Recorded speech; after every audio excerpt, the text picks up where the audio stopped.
सरदार आम्हाला काय कुणाची भीती, देवदेशन धर्मापायी प्राण घेतल हाती.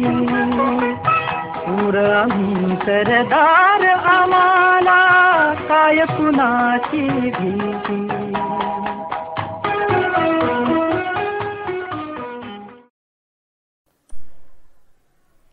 नमस्कार साहित्य उत्सव. मी राधिका बाकले. गौरवशाली इतिहासाची जाण असेल तरच सुवर्णमय भविष्यकाळ घडवता येतो हे वास्तव तुम्ही आम्ही नेहमीच स्वीकारायला हवे. आणि यासाठीच साहित्य उत्सव घेऊन येत आहे इतिहासाच्या पानावर स्वतःच्या अस्तित्वाचा ठसा उमटवणारे, मग ते नायक असो वा महानायक, प्रत्येकाची दखल घेणारे विशेष सदर निखिल भेंडे यांच्या सोबत मी इतिहास बोलतोय. मी इतिहास बोलतोय.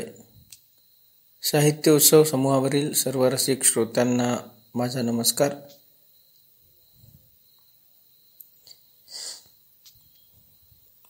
आज आपण उशिराने शोध लागलेल्या जगाबद्दल जाणून घेऊया. उशिराने शोध लागलेला म्हणजे अर्थातच ते आधीपासूनच अस्तित्वात होते, परंतु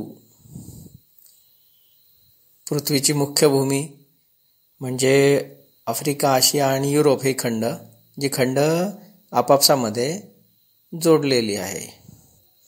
परंतु याच्या पश्चिमेकडे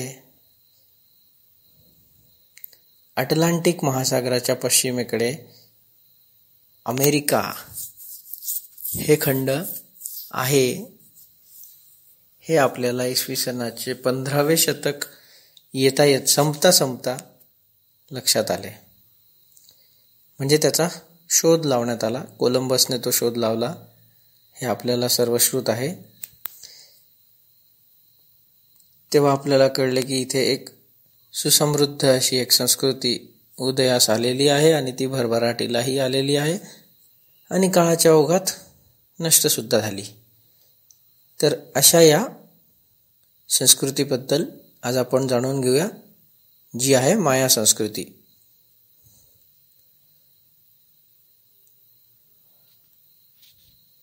इजिप्शियन संस्कृती, हडप्पन संस्कृती, ग्रीक संस्कृती या सर्वांशी तुलना केली असता माया संस्कृती ही जास्त समृद्ध आहे असे लक्षात येते.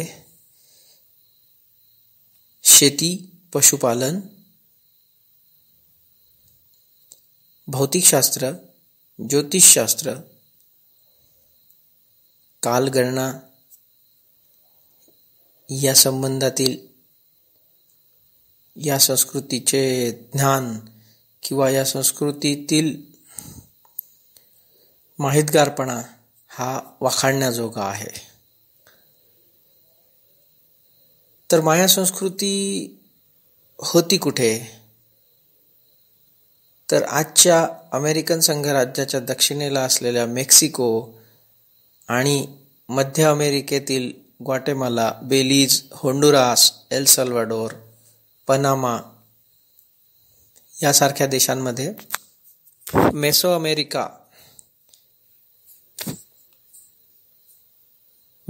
अमेरिकन्स म्हणून एक जमात होती, जी जमात माया संस्कृतीतील प्रमुख जमात होती. पुढे या भागालाच मेसो अमेरिका म्हणून ओळखले जाऊ लागले. या भागात अनेक महत्वाची शहरे होती, जसे टोकियाहटन हे माया संस्कृतीच्या केंद्रस्थानी म्हणजेच आपल्याकडील राजधानी दिल्ली चे जे स्थान आपल्याकडे आहे, तसे माया संस्कृतीच्या केंद्रस्थानी हे शहर होते. या शहरानेच माया संस्कृतीवर बरेच वर्ष आपला दबदबा कायम ठेवला. आजच्या मेक्सिकोमधील हाजिन झेवा हे एक महत्त्वाचे शहर होते. याशिवाय टिकल आणि कमलकुल ही दोन बलाढ्य आणि समृद्ध अशी शहरे या संस्कृतीमध्ये होती. गेल्या भागात पाहिल्याप्रमाणे अथेन्स आणि स्पार्टाप्रमाणेच टिकल आणि कमलकुल या शहरांमध्ये सुद्धा प्रभुत्वासाठी अनेक लढाया झाल्याचे पुरावे इतिहासामध्ये उपलब्ध आहेत.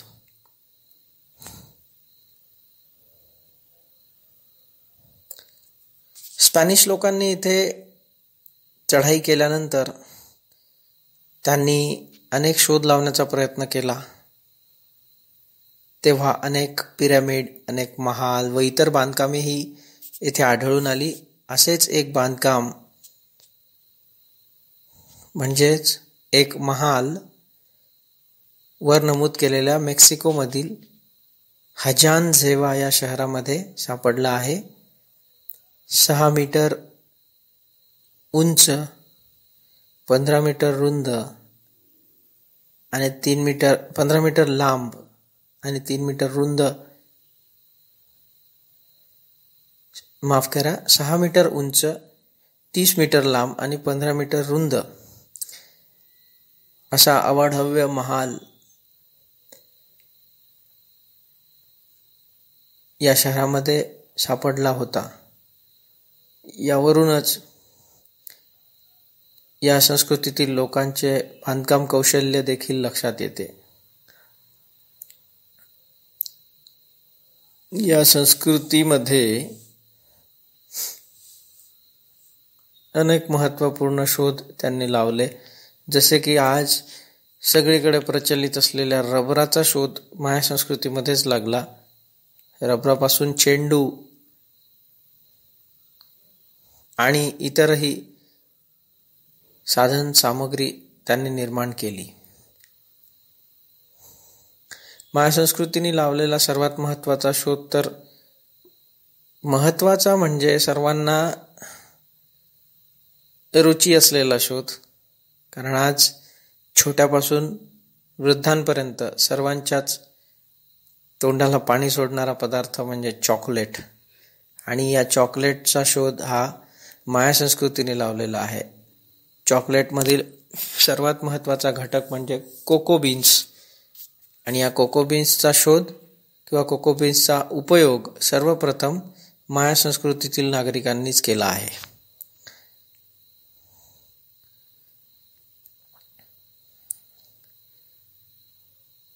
माया संस्कृतीमध्ये पिरॅमिड महत्त्वाचे होते, जसे इजिप्शियन संस्कृतीमध्येही ते होते. माया संस्कृतीमध्ये एका ठिकाणी पिरॅमिड सापडले आहे, जिथे त्या पिरॅमिडला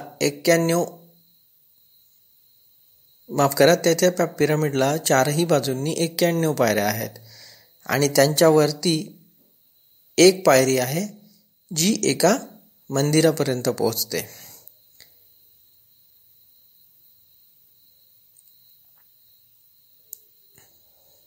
याचा अर्थ 91 गुणिले 4 म्हणजे 364 आणि 1 365 म्हणजे पिरॅमिडच्या पायऱ्यांचाही उपयोग त्यांनी कालगणनेसाठी करून घेतला आहे.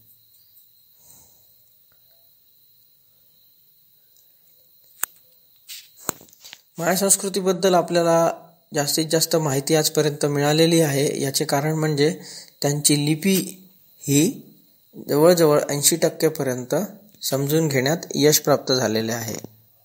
चित्र आणि नकाशा यांच्या माध्यमातील ही चित्रलिपी क्लिप या नावाने ओळखली जाते. आणि ही लिपी वापरूनच तेथील लोक आपले संभाषण करीत असत. माया संस्कृतीचे सर्वात महत्त्वपूर्ण वैशिष्ट्य म्हणजे त्यांचे कॅलेंडर. हे कॅलेंडर 3 प्रकारचे होते.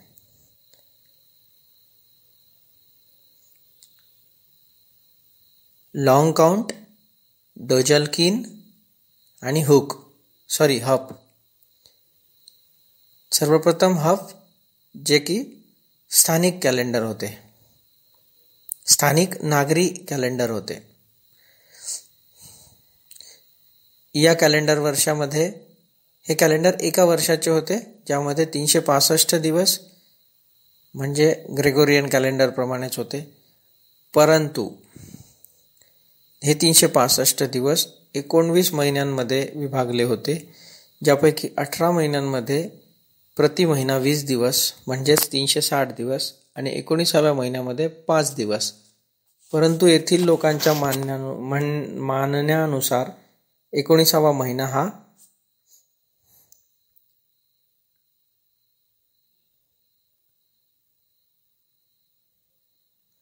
दुर्दैवी किंवा अलाभकारक, म्हणजेच ते 5 दिवस अशुभ समजले जात असत. या कॅलेंडरचा उपयोग सामान्यगण आपले दैनंदिन जीवनयापन करण्यासाठी करत असत.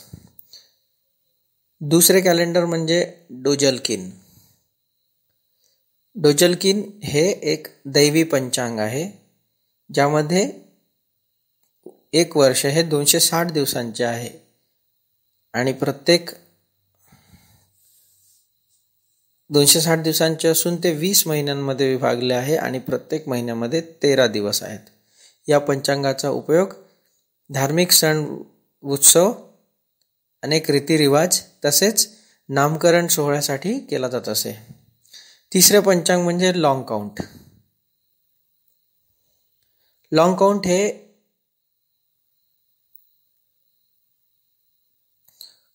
मोठ्या प्रमाणावरील किंवा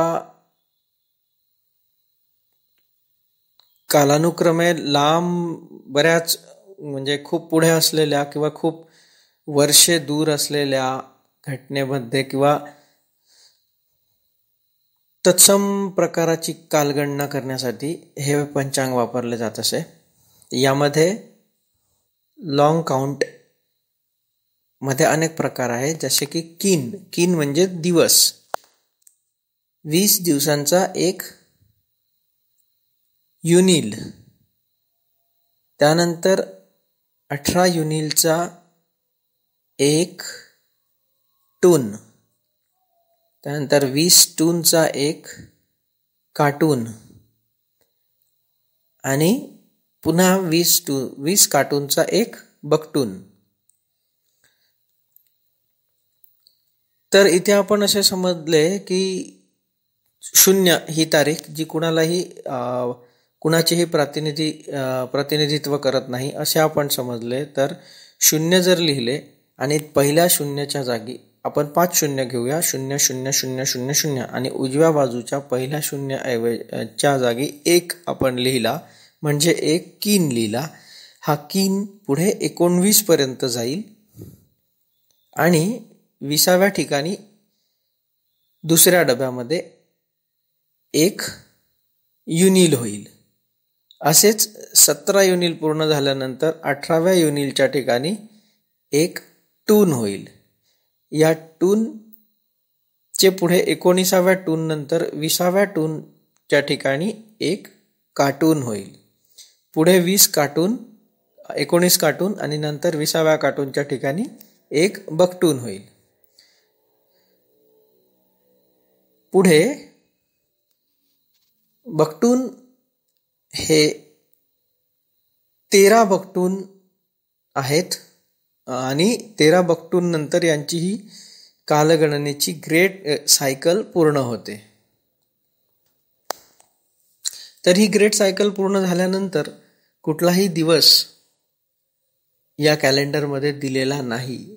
हा या कॅलेंडरचा म्हणजे ही या कॅलेंडरमधील कमतरता म्हणता येईल आणि ज्यामुळेच अनेक गैरसमज किंवा अफवांना जन्म मिळाला. जसे की 21 डिसेंबर 2012 मध्ये ही पृथ्वी नष्ट होणार आहे असे भाकीत अनेकांनी केले होते आणि त्याचा आधार म्हणून त्यांनी माया कॅलेंडरचा दाखला दिला होता. परंतु इथे ही गोष्ट लक्षात घेण्यासारखी आहे की माया कॅलेंडर मधील ग्रेट सायकल इथे पूर्ण झाली. याचा अर्थ हा होत नाही की पुढे ही ग्रेट सायकल कंटिन्यू राहणार नाही.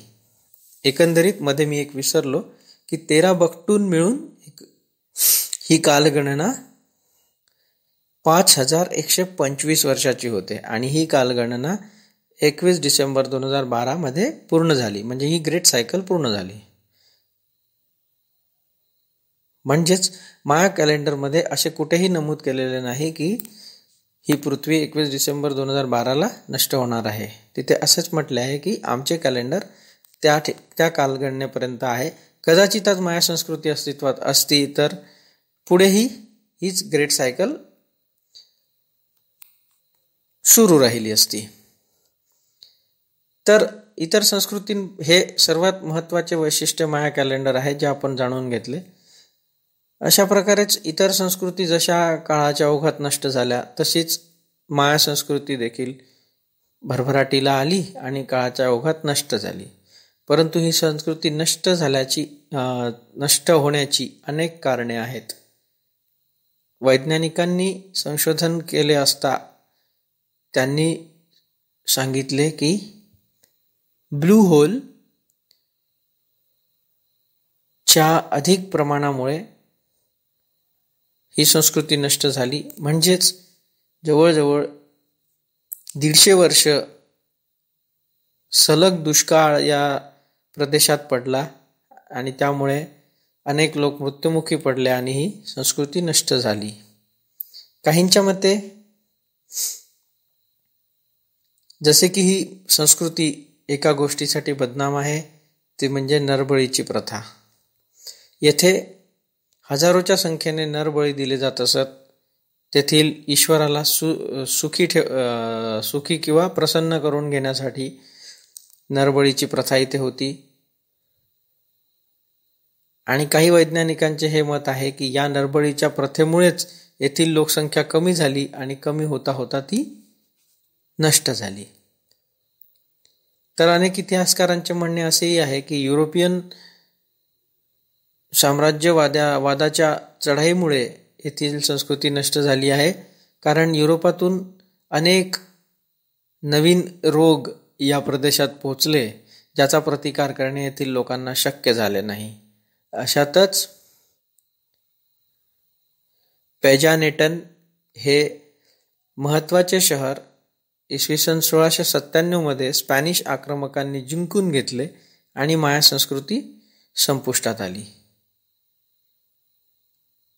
धन्यवाद. दर्जेदार साहित्याचा आणि कलाकृतींचा आस्वाद घेण्यासाठी जॉईन करा साहित्य उत्सव व्हॉट्सॲप किंवा टेलिग्राम ग्रुप. जॉईन करण्यासाठी संपर्क करा 98 81 60 20 25 या क्रमांकावर. संपर्क क्रमांक पुन्हा एकदा 9881 60 2025. साहित्य उत्सव हे यूट्यूब चॅनल आजच सबस्क्राईब करा. साहित्य उत्सवच्या फेसबुक पेजला जरूर भेट द्या. कारण ज्ञान आणि मनोरंजन यांचं अतूट नातं म्हणजे साहित्य उत्सव.